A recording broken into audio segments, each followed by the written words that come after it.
Welcome to another episode of 50 Shades of Shilamida with your hostess, Shilamida. I am super excited for our guest today for the show. This kind of work is what got me to where I am today. So, my guest today is a master shadow work practitioner, a best-selling author, a keynote speaker. She is the founder of the Selfish Philly Conference and CEO of the Wellness Collective. Danielle utilizes shadow work to help people heal unconscious blocks that are causing a disconnect between their mind, body, and energy.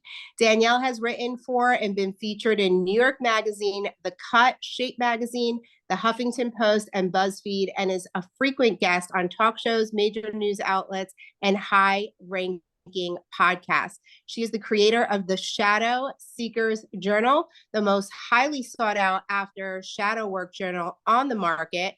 And Danielle's newest book, Shadow Work, is already making waves in the healing world. Welcome to the show, Danielle Massi. Thank you. I've been really looking forward to this. I'm so excited to have this conversation with you today because we've known each other for several years now. It's been a minute since we've connected. So I'm excited to hear about what's happening in your world. But shadow work is something that has really helped me in my spiritual growth, in the work that I do. So I'm curious to know, how did you get into shadow work? Okay. So, yeah, I'm excited for this conversation because I don't talk about this enough. I usually talk about the aftermath, like how my life is now, but the getting to it honestly was awful. Leading up to the point where I did shadow work, I was working as a licensed psychotherapist and I was burnt out. I was going to work as a Penn State University professor in the morning, leaving there, going to my office, seeing like 10 hours of clients back to back. I didn't even have time to eat. Like I was eating granola bars. It's like my meals. I was a wreck. And then I was diagnosed with cancer. And that was the switch, right? That's when everything changed for me. Because at that point, I couldn't deny the fact that I was literally killing myself anymore. I had to face it, I had to deal with it. And for me, the way to do that was shadow work. Shadow work was something that I didn't really know all that much about, to be honest. It was something that I taught at Penn State. I actually taught a whole lecture on Carl Jung and the shadow, which is hilarious thinking back on it now. And then I knew about it from all of my courses, from my neuroscience work, but not in the way that I do it. So when I got sick and I really spiraled out of control in depression, I found this woman in the UK named Allison who was a shadow worker, and she changed my life. She completely rewired me from the inside out, and I wouldn't be where I am now without her or without shadow work. That's incredible. So for the people that are listening that have never heard the word shadow work before, can you explain to us what that is? Yeah, totally. I feel like everybody hears it on TikTok and it's like, I don't know what that is. Keep it scrolling. Uh, Yeah. and so shadow is the unconscious, and the unconscious is the deepest level of your psyche. We all have three levels to our consciousness. The conscious mind, which is the part of you that knows exactly what you're doing right now, like listening to this podcast, what you ate for lunch, where you're going after work today. That's all conscious material. And that actually is like the least amount of information that your brain holds on to. Because as it happens, your brain's already deciding what to do with it and what it can get rid of. The subconscious is the stuff just below the surface of your awareness. This is the stuff that's more automatic. So, like picking up your phone in the morning before you're really awake and scrolling through, that's a subconscious behavior. Or if you guys have ever had the experience of driving somewhere and then you get there and you don't actually remember the drive because you were just on autopilot, that's a subconscious behavior. Below that, even deeper than that, is unconscious. And the unconscious makes up more than 96% of your brain's neural capacity.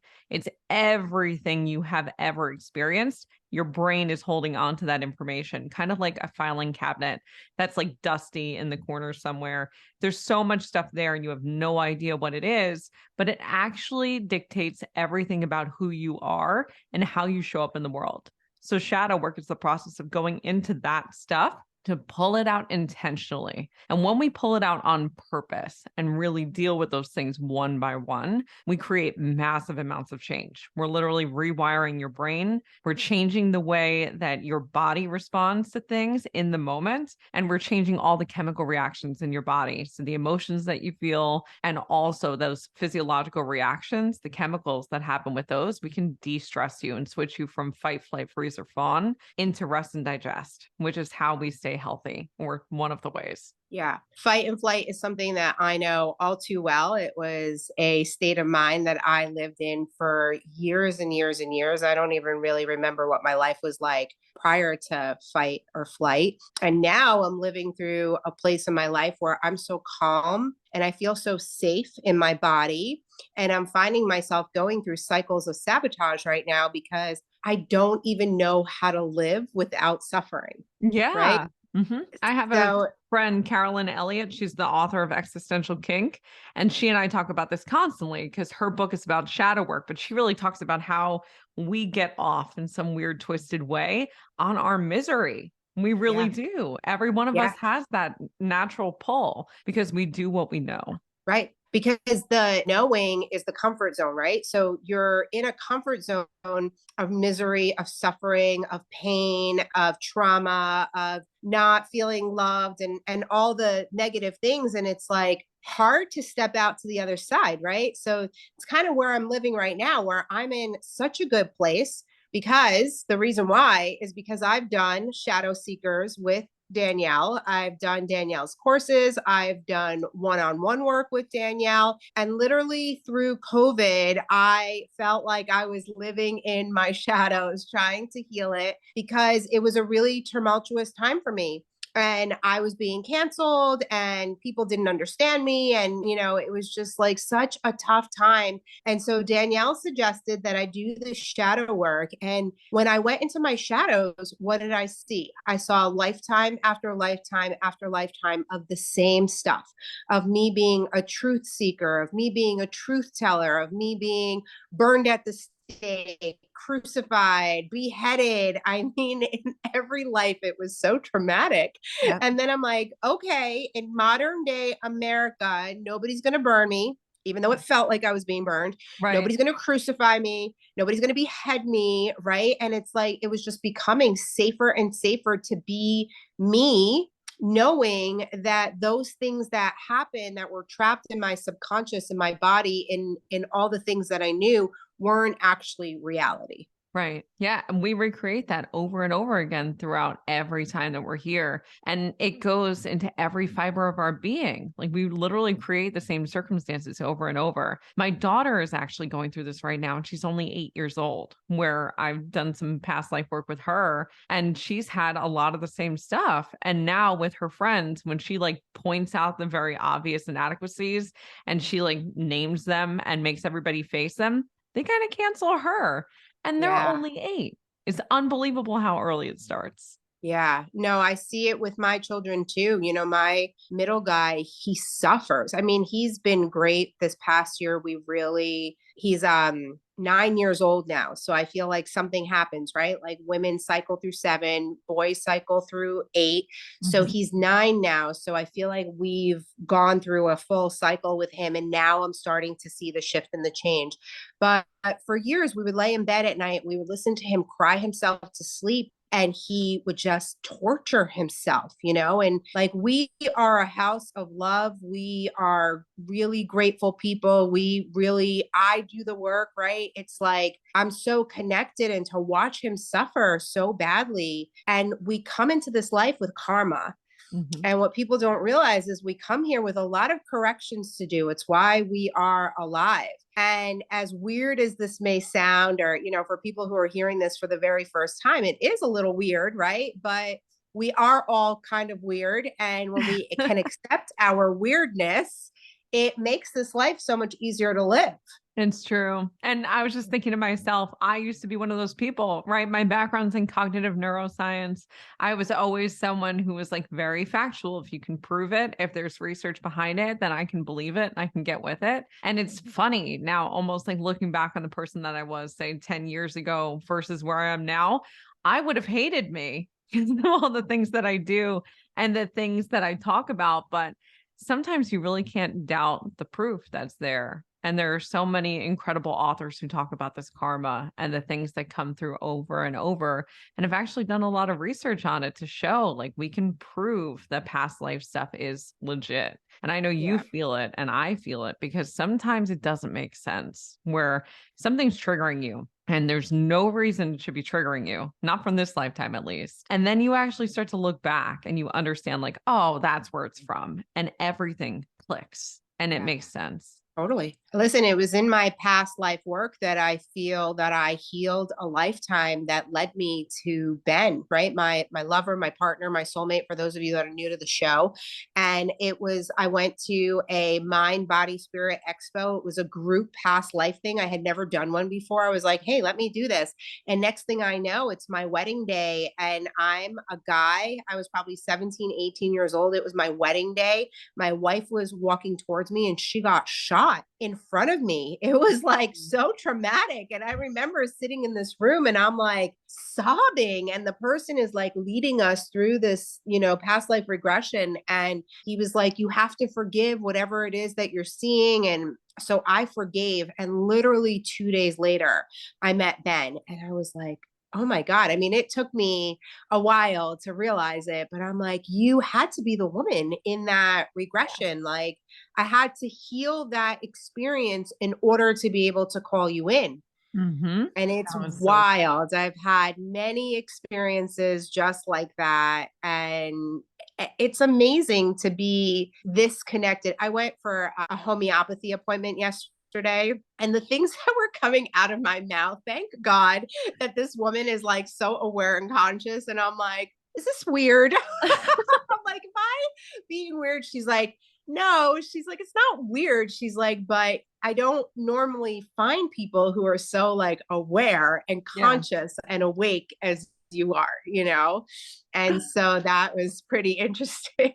I know it's so different on the internet versus in person because on the internet you can find anybody anywhere, and like we have this vast connection with all these people who kind of think in like-minded ways where they're really understanding that food can be medicine or poison, that they understand that there's lives that we've gone through that are impacting us, that they understand that the present moment is the most important thing, and when we can ground into the present we can really heal. And those people are hard to find in your neighborhood because the vast majority of people haven't done any of that. They're not doing the Right. work, which is why I love that you have this podcast, because now you're in homes all over the world. And these Yeah. people can hear these things and go, maybe there's another way. And even if I'm not all the way there yet, maybe there's another way. And becoming curious and just having a pause and really starting to understand alternative ways of thinking, even if you don't agree with it, always making space for the possibility of other options is huge. Yeah. Yeah, becoming open. Because, like you said in the beginning of the show, like a lot of the things that we do, we're on autopilot. And so, what people don't understand is in our present moment, we are living the thoughts of our past, right? And in this moment, we are creating the future. And so, if you're not aware and conscious and you're constantly in autopilot, then your life just stays the same. And you just stay in Exactly. the same comfort zone and you're going to go to the same coffee shop until they shut down and you're going to take the same route to work every day. And you're going to wonder, like, why is my life mediocre? Or like, why does she have and I don't? Or why do they get to do those kinds of things and I don't? Like, every single day of my life is so different from the last. Like, I make sure to change things up. I make sure that I don't take the same route to school every day. I make sure that I'm constantly in a state of consciousness and awareness so that I'm not operating in autopilot. Yeah. And it's so important to bring awareness to that because people just don't get it, right? Yeah, I was really lucky. My parents don't know anything about this. They think what I do is adorable and they clap for me, but like they don't really understand any of it. But they are the two best manifestors I've ever met in my life. Both of them come from poverty. One of them comes from an abusive background, and they've created this life around themselves that is fascinating. And I can hear my dad in my head right now. People will come to him and, like, normal venting stuff, be like, this is what's going on. And he immediately is like, let's problem solve our way out of it. Like, there's ways to maneuver this to do something different. And people get mad at him all the time. Like, no, I absolutely don't want to do anything different. I want to just vent. And I've talked to him about this a lot because as a therapist, that was literally my job for 10 years. People Mhm. didn't actually want to change. In fact, one of my old supervisors said that to me. He said, if you think you're in the business of changing anything, you're an idiot. You're in the wrong field. You're in the Oh, wow. business of letting people vent and stay where they are because that's what they want to do. They don't Right. actually want to change. And so I quit because I couldn't live like that. I couldn't live with the thought of just enabling people to stay where they are when there's so much ability to grow. And that's what I saw my parents do my whole life. They went from poverty. My mom used to deliver newspapers with us. I used to go in the car with her. The car was literally like a Chevy Astra van filled to the top with newspapers that we'd be out at 5 o'clock in the morning, tossing them out to people's houses. And now she is the top mortgage person on Long Island and makes Wow. sick salary. It's terrifying how much she makes now because she just always believed she could do more and she never doubted it for a second. And she's been like you, where anytime there was the ability to do the same, she just chose a different path. And I've Yeah. always watched my parents do it. So even in the moments where I had the option to stay the same, the norm for me was actually not the norm for most people, where I've always chosen the harder path because that feels more comfortable in some ways. It's what I've always known. I can't sit still. I can't stay the same. I have to evolve. Yeah, same. My parents worked two jobs. They were hustlers. They, saved every penny they could. They created like this beautiful life. And so that's the way that I grew up knowing. And so pre-COVID, that was my life. I worked multiple jobs, even though I had a very successful acupuncture practice where I was making multiple six figures. I felt like I was supposed to be doing something else. Mm-hmm. And I remember right before COVID started, or like literally like that week, I had taken a class on human design and I learned that I was a projector.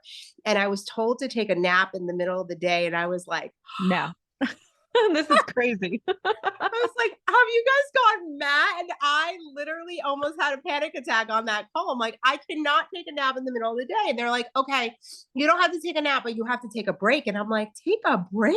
I'm like, what does that even mean? Take a What are break, you know? breaks? Yeah.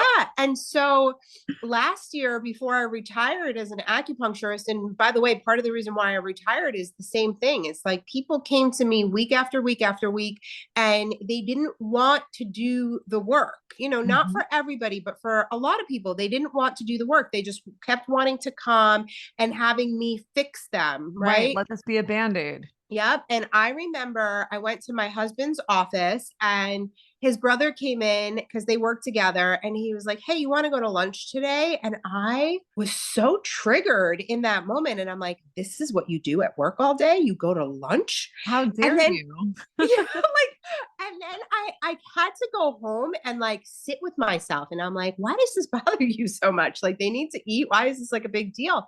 It's because I was an entrepreneur for so long. I had my office for so long, and never would you have found me out to lunch in the middle of the afternoon, right? Because I was conditioned to have to work, to have to hustle, to have to do. And Mhm. then thank God for COVID, even though we were essential and I still worked, I started to really find a flow. And I really started leaning into the whole projector thing with the human design. And instead of taking a nap in the middle of the afternoon, I started going into my hot tub in the middle of the afternoon. Oh, And then yeah. I remember the first time I took a bath at like 11 a.m. And I'm like, am I even allowed to be in the bathtub right now? I did that today and I had a reflection just like that. The first thing that I'm doing today is this. And then I have a lot of stuff going on this afternoon, a meeting, another podcast. But this morning, I had 2 hours of nothing. I took an hour and a half bath. And it Yeah, was so lovely. I just laid there and listened to divine. like energy clearing music and enjoyed every second of it. And me, 5 years ago, oh my gosh, that would have never been an option. I was over there like Never. rushing from one thing to the next. And Yep. I'm making more money now than I ever have with Yep. my hour and a half bath in the middle of the Yep. day. I'm sure you Yep. feel the same. My little guy came into the bathroom last night. I was in the bath. He's like, Mommy, how was your day? I'm like, it was great. And he's like, well, you went to Brady's basketball game. What else did you do? So I'm like, he's like, you dropped me off at school in the morning and then you went to the gym. I said, yep. And then I came home and I took a bath. And he just looked at me in the bathtub. He's like, well, why did you take a bath then? I'm like, because I went to the gym and then I decided to take a bath. And he's like, but you're in the bath now. I'm like, Isn't that great? My I life get is to take awesome. 2 baths a day. And I went through my day with him and I'm like, well, then after the bath, I recorded a podcast. I was on somebody else's show. I had this meeting, that meeting. And he looked at me. I'm like, huh, mommy had a pretty full day, right? But it's being able to live this life where you're allowed to take a bath in the middle of the afternoon, where you're allowed to go to lunch, where you're allowed to do all these things. And Yeah. we're conditioned that we're supposed to go to school, we're supposed to find a job, we're supposed to work 9 to 5. I have an assistant that I adore, and she's graduating from college this year. And whenever she's not in school, she's here working with me, and we work odd hours, because Right. I'm not a 9 to 5 kind of person. And she's like, my friends have like 9 to 5s, and it seems like really appealing to me. I'm like, really? I'm like, does it really seem that appealing? I'm like, because look, like we get to move around, we get to do stuff. Like, I didn't tell you to come into work until 1 today. Like this morning, you went, got a mani pedi, like you went and did stuff, right? Where like Right. other people are stuck doing those things at 5 o'clock when everybody else is doing those Right. things, If they can right? even get there. Right. Exactly. And I'm like, are you sure that that's like really what you want to do? So it's like we're conditioned into thinking that that's the way that it's supposed to be. Yeah. And I believe that really starts with childcare, with like school, right? Like Yeah. every kindergartner that's going into public school or private school, wherever they're going, is getting into this routine of like, we have a schedule of like 9 to 3, and then I've got to come home and do my homework. So like 9 to 5, essentially. And I can't go to the bathroom when I want to. I can't Right. eat lunch when I'm hungry. I have to do it when someone else tells me. And everything kind of moves in this way, where by the time they graduate from high school, they're like perfect little soldiers ready to go into the workforce. And Yeah. it's weird when you think about it. It's like some dystopian reality. Totally. My kids are homeschooled and they're in a pod with like other homeschool kids, and like the basis is freedom. And my son showed up with a hat a few weeks ago and the teacher took the hat. And I'm like, I why thought did it the was teacher freedom. take Yeah, I'm like, why did the teacher take the hat? So I reached out to the teacher. She's like, my rule in the classroom is that they can't wear a hat. So I'm like, okay. Then my other son, he had like a cough one day, so I made him a tea, and he brought the tea to school, and he came home. He's like, I'm not allowed to drink tea in the classroom. I'm like, but you're allowed to have water in the classroom. He's like, yeah. And so I'm like, so it's like old programming and old conditioning, right? Like these teachers came from the school system. So it's like, okay, like I understand, like if a hat is distracting, like maybe, but like a tea, like why can't they Mhm. have a tea? Honestly, I You don't really know? understand either one. I don't really get it. And I was lucky too. The school that I went to for high school was very progressive. Like they didn't care about, like, there was really no dress code, as long as it wasn't like you can't show up in like a Halloween costume or like extremely revealing clothing. But other than that, it was a free for all. And they let us actually choose our lunchtime. So I got to pick what I got to eat. Wow. I was extremely lucky. And obviously there That's was like amazing. you had to like pick like a number one and a number two about when it would be. So you could kind of have some authority and some agency over your life and the way that it was going to Yeah, go. And it made all the difference for me, because that kind of stuff, like just having a say in the way that you show up in the world and like the things that you can do, it matters. And kids need to feel that sense of agency. totally. That's a Yeah. shame the teacher did that. I know I'm gonna have to have a little talk with them because it's a little confusing, right? Like the reason why we're here is for freedom to not be in the conformity of the school system, but Right. there's still the old paradigms. And so, I'm struggling with some of those old paradigms too, because my oldest is still in the public school system and he failed 2 classes. And, I felt like I needed to quote unquote punish him. And I'm in a high level mastermind, and I went into the mastermind and I'm like having these conversations. They're like, why do you feel like you have to punish him? And I'm like, well, shouldn't there be a consequence for him failing the classes? And so we really like went deep with this because the woman that's leading the mastermind has made $65 million in the last 2 years, and she didn't even graduate from high school.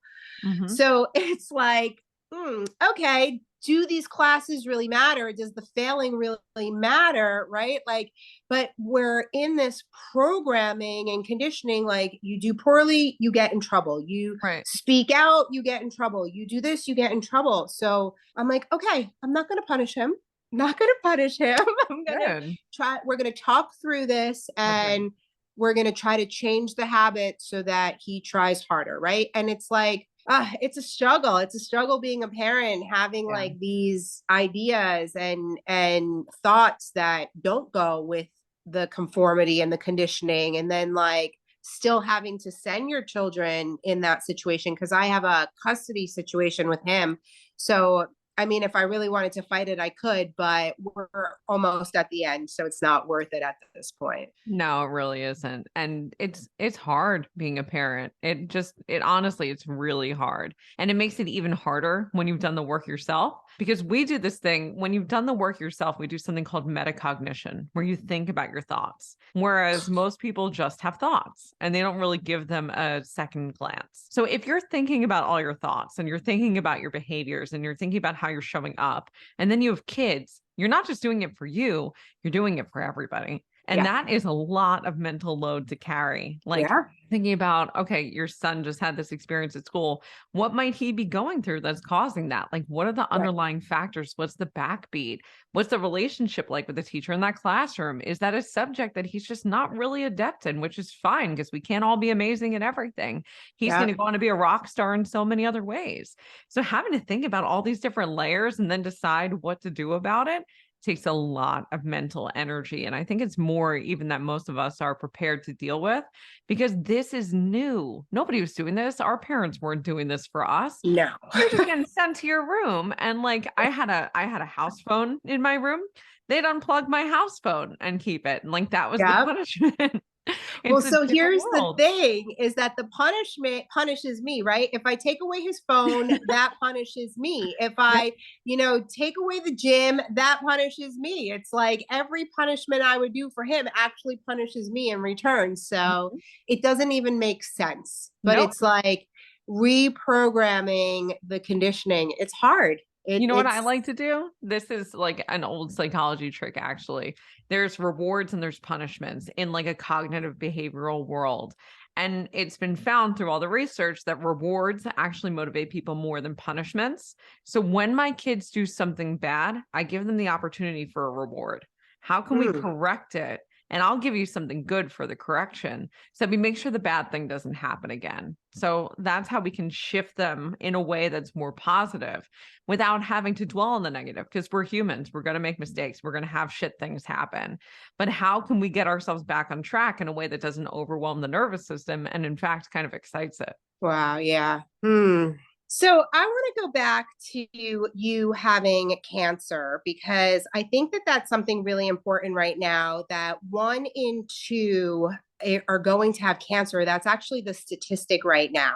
And it's going to get So worse, I yeah. believe.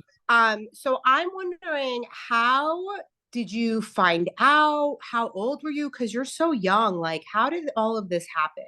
Yeah, it was a whirlwind, to be honest. I was 29 years old. And at the time, I just had my second child. So I had my kids young. I've been with my husband since I'm 17 years old. So we've been together a billion years. And when I got diagnosed, it came out of nowhere. It was the month of my birthday. I had my appointment with my doctor. She ran her normal tests and then said, I'll see you in 6 months. And when I had it was probably like a week later that I got a phone call from her, like, I need you back in the office today. So I had to clear my schedule, go back in the office that day. She ran more tests. She took some really painful biopsies, and she said, there's no reason for me to suspect anything bad. This was probably just a fluke. You've never had any signs. You have no symptoms. You're so young. It's going to be nothing. And 3 days later, she called me and told me I had cancer. And that was it. Within just a few weeks' time, everything that I knew, everything flipped. And that was the week of my 30th birthday. And the crazy thing about cancer is when you first get diagnosed, you don't have a stage. So you don't know how bad it is. So like you start going down that Google rabbit hole of like WebMD and all the things that could be wrong. And that sets you really far back. And that's for every cancer there is. They don't want to take a guess either because of liability. They don't want to tell you like it doesn't look that bad, or like actually like this looks kind of serious. So you just have to sit and wait. That was the longest week of my life. I remember waking up the morning of my 30th birthday And my little sister and my husband did the cutest thing ever that they started like 2 months before. They got a bunch of videos from all the people in my life, all my friends, my family members, everyone who loves me, and had them literally give me a video about how wonderful I am, the impact I've had on them. And I just remember watching the video and hysterically crying because I thought I was going to die. And it was all I could think about. I couldn't think about what I was watching. I feel like I blacked out for it. I watched it again recently, like a year ago, and actually got to watch it for the first time.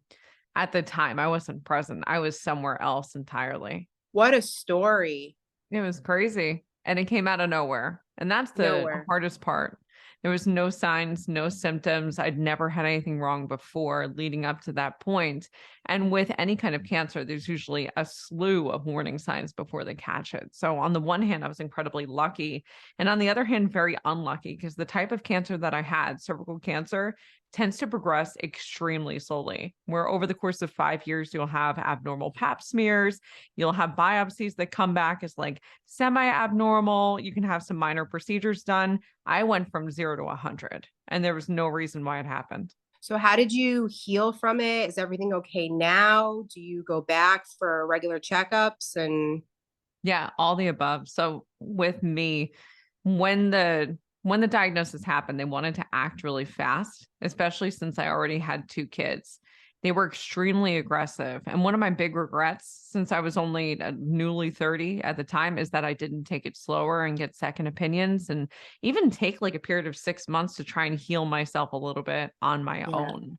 Instead, I have all these doctors and at the biggest hospital in the country, the oldest hospital in the country, telling me, you have no choice. This is what you have to do. So immediately surgery after surgery after surgery. It was 3 months of surgeries back to back, where every time they would go in and take a little bit, and then they would go, okay, we need to take more, and then take more, and then take more, until eventually I got a hysterectomy. And that was how it ended. And with the hysterectomy, it came back as having absolutely no cancer. So it was an unnecessary surgery. They didn't have to do it, wow. which sucked, to be honest, because that's a really vital organ and it changed a lot of my body. A lot of things are different. My hormones are still out of whack, despite all the natural healing that I do. So I would have taken it slower, knowing now what I know now, I would do it differently. But once that was all done and I got that all clear, I just had to work on healing myself. And I think it was even more for me, the biggest pieces were the mental at the time, because my mental health was a wreck. And then the physical, because for that last surgery, they had to cut me open all the way across my stomach, like hip to hip. So that was a massive surgery. And there were so many pieces to it. I didn't even realize how bad it was going to be. So dealing with the aftermath of that was my primary focus. And now it's trying to get everything back regulated. Even all these years later, I'm still dealing with the ramifications of how massive that was and how big of an impact it had on me. But I'm all clear. I don't have cancer anymore. And that's something I know that's something that I'm really grateful for, because it's Yeah. terrifying. I think the scariest part of it for me, honestly, was the fact that my kids were so young and I didn't Yeah. want them to lose a mom that young. That's Yeah. awful. And you said a bunch of nuggets there that I really hope that the audience caught on to is that, one, you wish that you had gone slower I with really all of the do. things. Yeah. So I feel like in today, people are getting these diagnoses and it's so like, go, go, go. You have to cut the organs, you have to do the chemo, you have to do this, you have to do that. But what people fail to realize and understand is that the bodies and the minds are so powerful. And of course, in some situations, medical intervention is necessary, but the fear takes over, It right? does. And you can't think clear enough to be like, well, wait a second, like, is this really what it is? And is there another way to get through this besides for what Dr. So and so is saying to me? Yeah, and I think doctors take advantage of those situations too, where they know how afraid you are and they get paid for every procedure that they do. So why not drag it out? Why not be something where we do 6 surgeries instead of one? Why not let it be something where I get you while we're like hot on this and like you're all freaked out by it, and use that energy to get you to agree to do some things that maybe you wouldn't have done otherwise. Yeah. It's funny because in the therapy world, we do the opposite. Any big decision that comes up when you're talking to a therapist, it's like, whoa, pump the brakes. Let's slow down. Let's think through this clearly. Right now, you have too many emotions going on. We have to regulate your nervous system before we make big decisions. But with doctors, it's the opposite. We're making big decisions dysregulated, which is a huge problem. Yeah. And there's so much research out there right now to show that there are things that we can change to make it very hard for cancer to survive in the body. We can change our diets. We can actually introduce things like CBD, which are known to slow down the production of cancer cells. We can take out foods that are cancer causing. So all those are carcinogens that we're eating. We can change our sleep. There's so many supplements we can take and the shadow work that we can do for prevention to make sure that it doesn't happen again. But you don't know what you don't know. And I truly believe now it's not something I would wish upon my worst enemy. I would never wish cancer upon anyone. And at the same time, I'm so glad that it happened to me because I wouldn't be here and I wouldn't be doing what I'm doing and teaching people all over the world if it didn't. So it happened for a reason. Everything always happens for a reason. There's always a positive and a negative. I truly believe that. Growing up, both of my parents had cancer. So when I was in it, I was always like, why me? Why them? Like, I didn't get it. And now I'm so grateful for it because had they not had that, I may not have gone down the path that I went on and gone into holistic healing and have dedicated my life to, living clean. And I just did a live before we did the podcast episode on, toxin free living because people don't understand that every single product that you're using that has dyes in it or fragrances in it or like the ingredients are all connected to cancer. They And with a are. statistic that is 1 in 2, like that's freaking scary. It Like, is. And I think it's becoming more mainstream right now. Like just a week or two ago, there was that article that came out in the New York Times about how Tide and some of these other like big detergents have carcinogens in them. yeah, And New York is banning them. So I think it's going to, over the next year, 2 years, 3 years, become more public knowledge. But this is the kind of thing that we can get in on the ground floor of, where there are companies that have toxin-free products. There are homemade remedies that you can make for everything. And it's just going to get easier and easier the more we all adapt into it. The more everybody takes a stand and says, I'm not settling for this. I'm not going to be eating all this shit with all these food dyes in it anymore. I'm not feeding that to my kids, or I'm not using this stuff. Like I use Branch Basics for all of my cleaning supplies.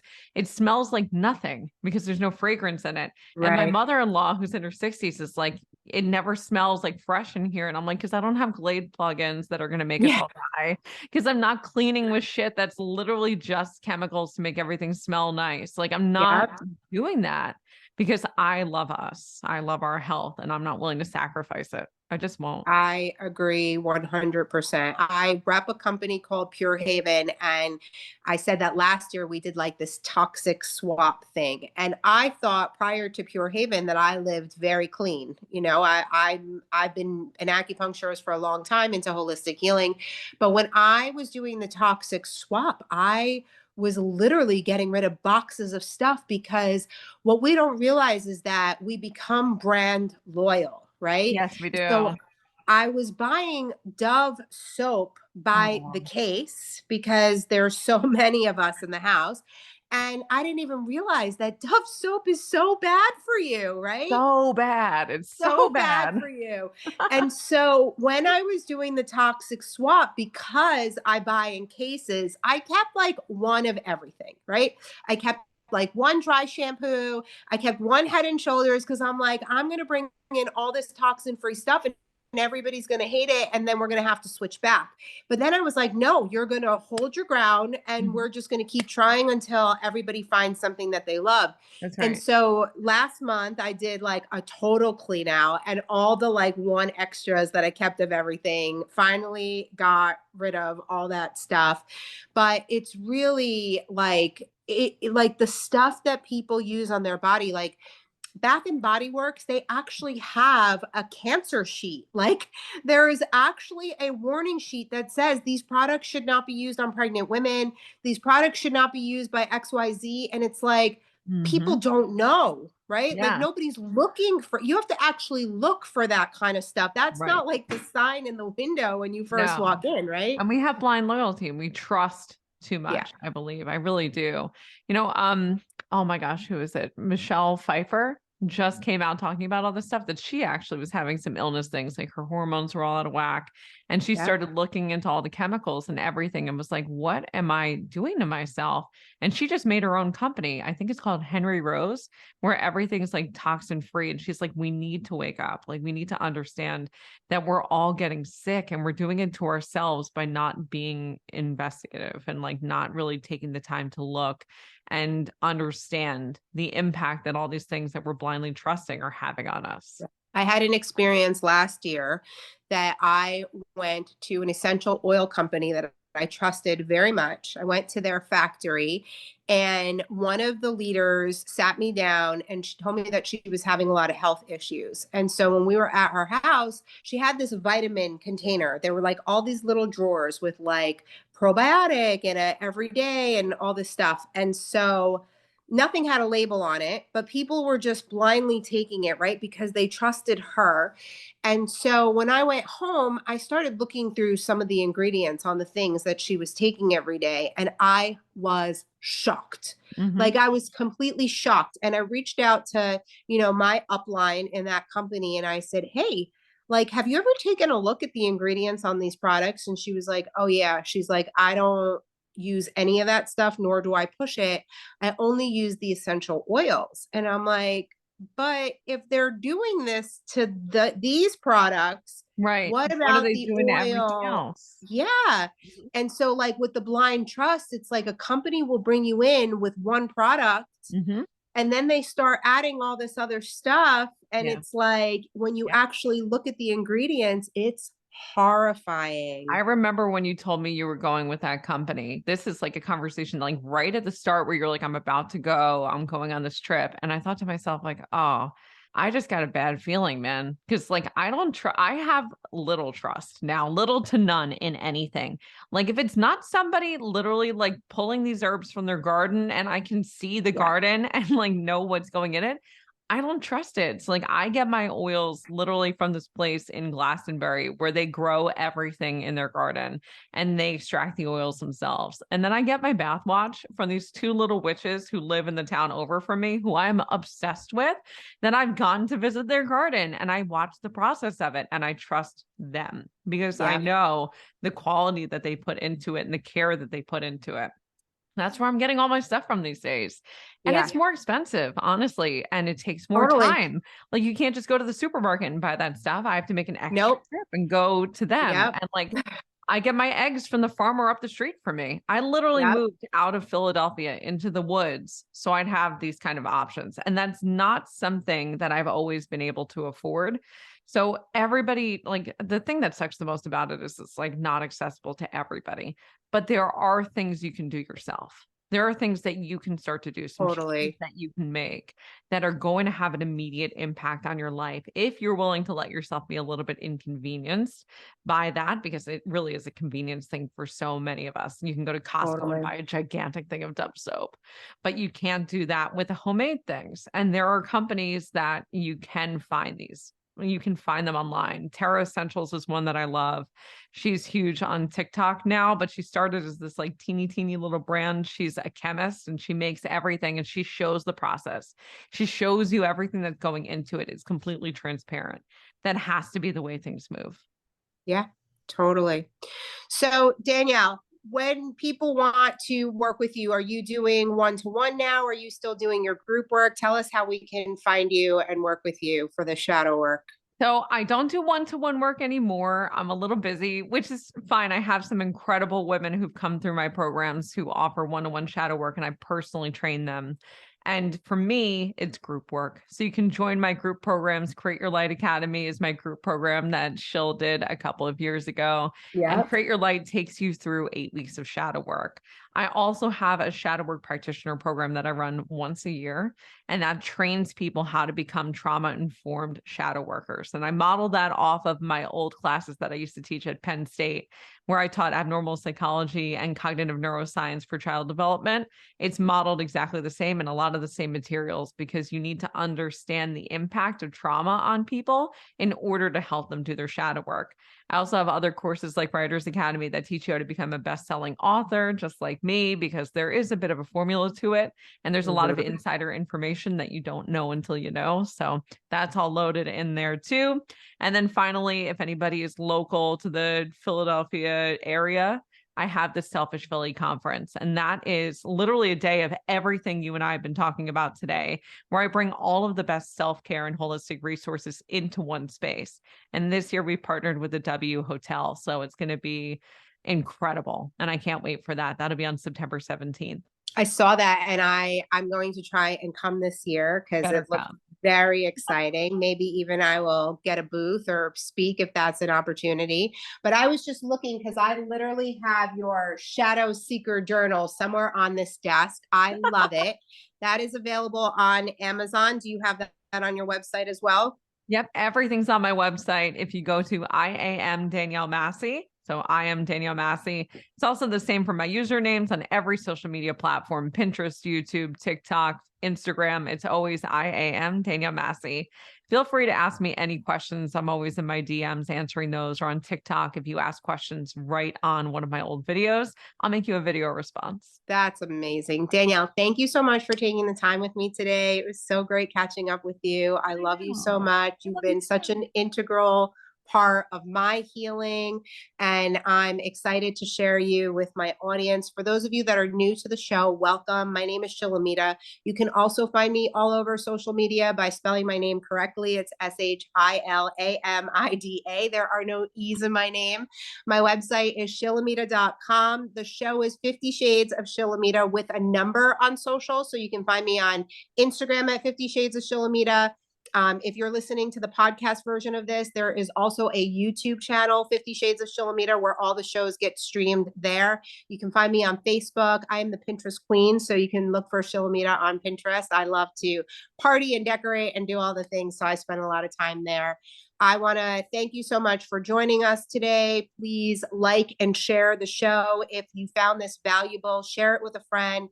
Let's spread the word, because a lot of people are suffering, and there's no need to suffer, right? We can all be going through what I'm going through right now and living a life learning to not suffer, which is wild that I even am saying that out loud. Any last thoughts for the audience, Danielle? No, thank you so much for having me. This was incredible. Love you, Shil. Love you too. Bye, everybody.